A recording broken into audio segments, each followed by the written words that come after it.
பிரசங்கி 7ஆம் அதிகாரம். பரிமள தைலத்தை பார்க்கிலும் நற்கீர்த்தியும் ஒருவனுடைய ஜனன நாளை பார்க்கிலும் மரண நாளும் நல்லது. விருந்து வீட்டுக்கு போவதிலும் துக்க வீட்டுக்கு போவது நலம். இதிலே எல்லா மனுஷரின் முடிவும் காணப்படும். உயிரோடு இருக்கிறவன் இதை தன் மனதிலே சிந்திப்பான். நகைப்பை பார்க்கிலும் துக்கிப்பு நலம். முக துக்கத்தினாலே இருதயம் செயற்படும். ஞானிகளின் இருதயம் துக்க வீட்டிலே இருக்கும், மூடரின் இருதயம் களிப்பு வீட்டிலே இருக்கும். ஒருவன் மூடரின் பாட்டை கேட்பதிலும் ஞானியின் கடிந்து கொள்ளுதலை கேட்பது நலம். மூடனின் நகைப்போ பானையின் கீழ் எரிகிற முள்ளுகளின் படபடப்பை போலிருக்கும். இதுவும் மாயையே. இடுக்கணானது ஞானியையும் பைத்தியக்காரனாக்கும். பரிதானம் இருதயத்தை கெடுக்கும். ஒரு காரியத்தின் துவக்கத்தை பார்க்கிலும் அதன் முடிவு நல்லது. பெருமையுள்ளவனை பார்க்கிலும் பொறுமையுள்ளவன் உத்தமன். உன் மனதில் சீக்கிரமாய் கோபம் கொள்ளாதே.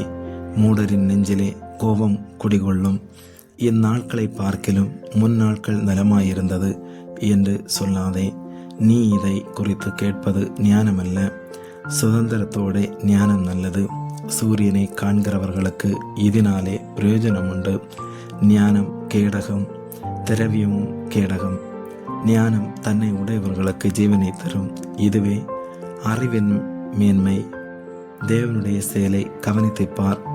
அவர் கோணலாக்கினதை நேர்மையாக்கத்தக்கவன் யார்?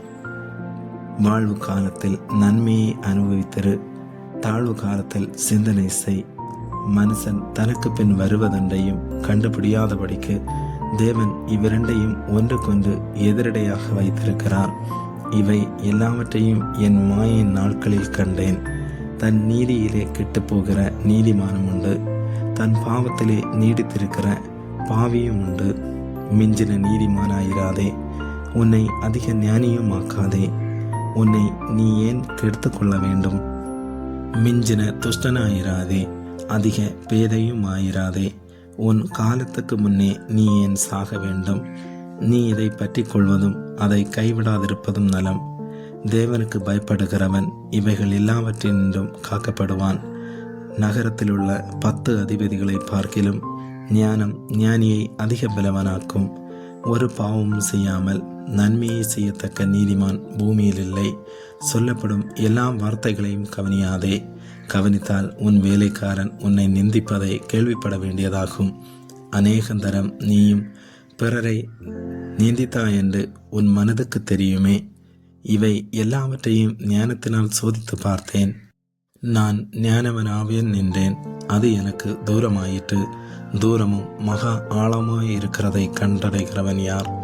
ஞானத்தையும் காரண காரியத்தையும் விசாரித்து ஆராய்ந்து அறியவும், மதிக்கேட்டின் ஆகாமியத்தையும் புத்தி மயக்கத்தின் பைத்தியத்தையும் அறியவும் என் மனதை செலுத்தினேன்.